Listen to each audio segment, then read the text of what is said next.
A digital clock glows neon red, flashing 2:14 a.m. in the pitch-black room. Elias stares at the ceiling, his fingers drumming a restless rhythm on the heavy duvet. Raindrops trace erratic paths down the cold glass of the window pane. A distant siren wails, the sound filtering through the thin apartment walls. He turns onto his side, pulling the pillow tightly over his ears. The shadows in the corner stretch and warp as a car drives past outside. Every night, a profound mystery occurs right on this mattress. 8 full hours simply vanish from existence without a single trace. A half-empty glass of water catches the dim street lamp reflection. Elias blinks heavily, his eyelids feeling like they are made of lead. The conscious mind is about to step off a cliff into total oblivion. There is no warning label for this daily neurological blackout. A heavy sigh escapes his lips, fogging the cold air slightly. Deep within his skull, a chemical called adenosine has been accumulating since dawn. It acts like a relentless weight, pressing down on the brain's arousal systems. The bustling metropolis of his waking mind is slowly turning off its lights. Imagine a crowded subway station suddenly emptying out at midnight. The fluorescent bulbs flicker and die one by one down the long, tiled corridor. Elias shifts his legs, trying to find a cool spot on the crumpled sheets. The internal 24-hour clock whispers a silent command to shut down. Melatonin floods the system, a chemical twilight descending over the neural pathways. His core body temperature drops, a microscopic winter setting in. The hum of the refrigerator in the kitchen seems to grow louder, then softer. A neurological switch flips deep inside the hypothalamus. The systems that pump alertness through his veins are abruptly gagged. A solitary spider weaves a silken thread near the bedroom ceiling. The brain is actively talking itself off the ledge of wakefulness. Then, the thalamus steps in to perform its ultimate magic trick. During the day, this tiny structure acts as a frantic central switchboard. It routes the buzzing phone, the blinding sun, the rough fabric to the cortex. Now, an iron gate slams shut across the sensory highway. The sound of the ticking clock is blocked from reaching the upper floors. The feeling of the cotton pajamas against his skin fades into the void. Elias's breathing deepens, matching the rhythmic patter of the rain. The cortex, starved of external input, begins to dismantle its recording equipment.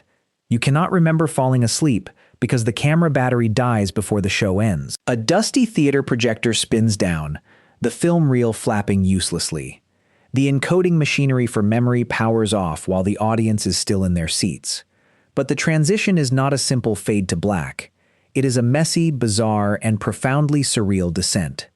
Elias crosses the invisible threshold into the hypnagogic twilight zone. His closed eyes dart rapidly beneath the thin, translucent lids.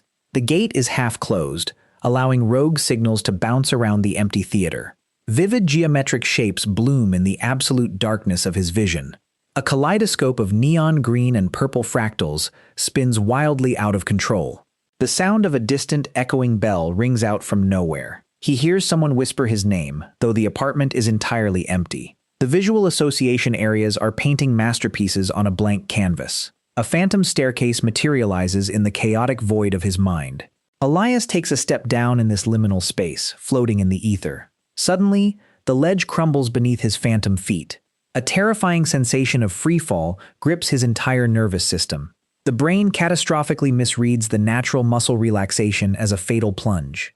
An emergency signal screams through the motor cortex like a blaring siren. Elias's real body violently jolts, a massive spasm tearing through his limbs. He gasps, his eyes flying wide open in the dark room. His heart hammers against his ribs like a trapped bird. The red digits on the clock now read 2:28 a.m. The phantom staircase, the colors, the whispered name, all instantly evaporate. The memory encoding system was already offline when the hallucination occurred. He has absolutely no recollection of the surreal light show he just witnessed. He simply wipes a bead of sweat from his forehead.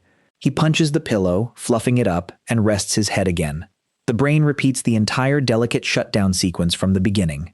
Sleep onset is never a clean, sharp line drawn in the sand. It is a gradual, localized collapse of the waking empire.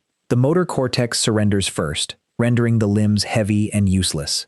An old floorboard creaks under the weight of the settling house. The auditory areas remain active, clinging desperately to the final sounds. The prefrontal cortex, the seat of self-awareness, quietly vacates the premises. The little narrator in his head steps away from the microphone. The studio is empty, but the on-air sign is still glowing red. The observer disappears before it can write down the final moments. Imagine holding a camcorder to film your own loss of consciousness. The hand relaxes, the lens tilts toward the spinning ceiling, and the screen goes black. The exact moment of crossing over is forever lost in the missing footage.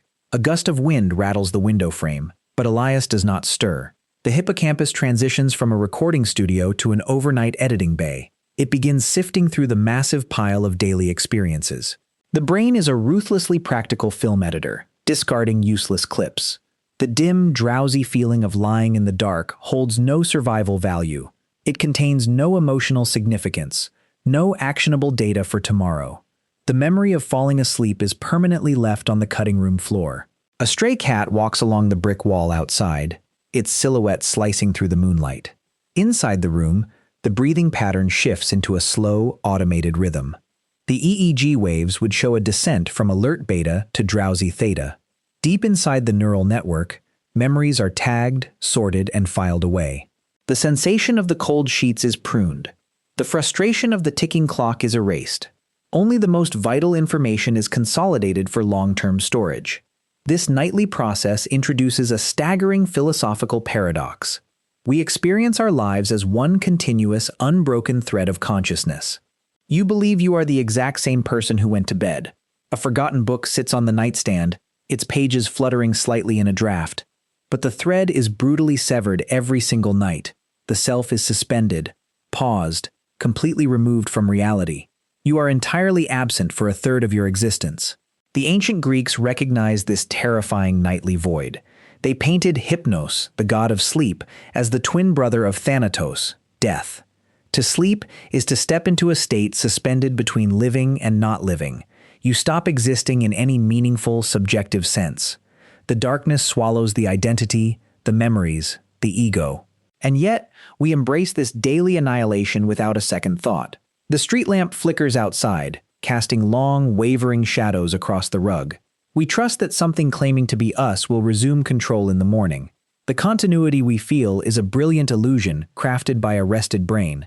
The feeling of being continuous is not the same as actually being continuous. A paradox of insomnia arises from this very deception. Some lie awake, utterly convinced they heard every minute tick by. They swear they never crossed the threshold into the dark. Yet the brainwave monitors in the lab tell a completely different story. The machinery had already descended into stage 2 sleep. The conscious mind was simply lying to itself about its own status. The state of the brain and the story it tells can violently decouple. Elias remains perfectly still, a statue carved from the midnight silence. The cascade of neurochemistry has fully tipped the scales. The gatekeeper of the thalamus stands firm, blocking the bustling world. A car horn blares on the distant highway, completely unregistered by the sleeper. The prefrontal cortex is completely dark, a vacant skyscraper in the city of the mind. A spiderweb of neurons fires in deep sleep, repairing the damage of the day. If you could remember falling asleep, you would witness your own undoing. You would feel the terrifying paralysis creeping up your limbs. You would watch the bizarre, fragmented hallucinations without context. The brain decided eons ago that this was a terrible idea. It prioritized restorative rest over meticulous documentation. The ultimate trade-off involves 8 hours of amnesia for a functional tomorrow. The memory of the chaotic transition was never included in the evolutionary deal. A pale sliver of dawn begins to breach the heavy rain clouds. The neon digits on the clock shift slowly, marking the passage of unseen time. The internal 24-hour pacemaker recognizes the subtle shift in light. Cortisol begins to pool in the bloodstream, preparing the engine for ignition. The deep delta waves of restorative sleep give way to a lighter rhythm. The thalamic gate slowly creaks open, allowing a trickle of data to pass. The sound of a chirping bird filters into the auditory cortex. The sensation of the warm duvet registers faintly in the sensory centers. The prefrontal cortex boots up, the observer returning to the empty studio. Elias stirs, throwing an arm over his face to block the morning light. He inhales deeply, the smell of damp earth wafting through the cracked window. The transition from absence to presence is instantaneous and seamless. He opens his eyes, staring at the familiar cracks in the white ceiling. The gap of 8 hours feels like the blink of an eye. The grand illusion of continuity has been successfully executed once again. He stretches his legs, the muscles completely relaxed and repaired. The terrifying hypnic jerk of the night before is entirely erased. The vibrant geometric hallucinations are locked away in an inaccessible vault. He sits up on the edge of the mattress, rubbing the sleep from his eyes. The world demands his attention, completely oblivious to the nightly miracle. A coffee mug waits patiently on the kitchen counter, promising false energy. He stands, the floorboards cold against his bare feet. The mystery remains perfectly intact, hidden in plain sight. Every single night, we willingly surrender our consciousness to the void. We allow the internal editor to cut away the transition of our fading reality. We perform a neurological vanishing act without an audience to applaud. The brain shuts down the cameras to protect us from the surreal truth. To remember the exact moment of falling asleep would be to witness our own temporary death. Instead, we are gifted with the clean slate of a new morning. Elias walks toward the bathroom mirror, splashing cold water on his face. The reflection staring back is identical to the one from the night before. The self has been stitched back together seamlessly by invisible hands. Water drips slowly from the chrome faucet into the porcelain sink. Tens of thousands of times in a lifespan, the ego drops into the abyss, and every single time it claws its way back to the surface. The inability to remember is not a biological flaw, but a brilliant defense mechanism. It is the price of admission for the theater of dreams and the repair of the body. Elias dries his face with a rough towel, fully anchored in the present. The clock in the kitchen ticks steadily, marking a new, uninterrupted timeline. The lost 8 hours are a phantom tax paid to the gods of restoration. We are blind to the very mechanism that keeps us functioning. The brain hides its most profound vulnerabilities behind a curtain of amnesia. He steps out into the hallway, leaving the bedroom behind. The mystery of the night dissolves under the harsh light of the morning sun. We go through life completely unaware of the nightly suspension of our own existence. We are beautifully, intentionally oblivious to the fading of the light. The camera battery will die again tonight, right on schedule. The gate will close, the observer will leave, and the hallucinations will dance in the dark. And tomorrow, we will wake up and believe the grand story once more. The continuity of the self is the most comforting lie ever told. The sun fully crests the horizon, painting the city skyline in brilliant gold.